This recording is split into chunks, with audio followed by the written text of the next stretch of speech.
বাস্তব জীবনের গল্প, 2020 সালের কথা। ওর নাম আবির। পড়াশোনার পাশাপাশি ছোটখাটো একটা চাকরি করে।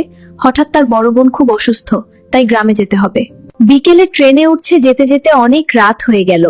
অতঃপর যা ঘটলো আবিরের সাথে গ্রামের রাস্তায় গভীর রাতে, জানতে হলে গল্পটি দেখুন।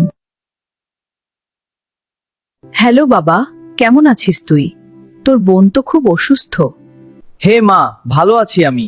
মা, আমি বিকেলের ট্রেনে গ্রামে আসতাছি আমার বোনকে দেখতে। বিকেল 4টার ট্রেনে আসতে আসতে অনেক রাত হয়ে যাবে। আসার দরকার নেই বাবা, এত রাতে। কিচ্ছু হবে না মা, সাথে ফোন আছে। তুমি একদম চিন্তা করো না, আমি ঠিক সময় এসে পড়বো। মা, ওরে আসতে মানা করোর বিপদ হবে। শান্ত হ মা, আমি দেখছি। কিন্তু মা, তুমি বুঝতে পারছো না। তোর বোন বলতেছে এত রাতে না আসতে। রাত 10টা থেকে 12টা বেজে যাবে।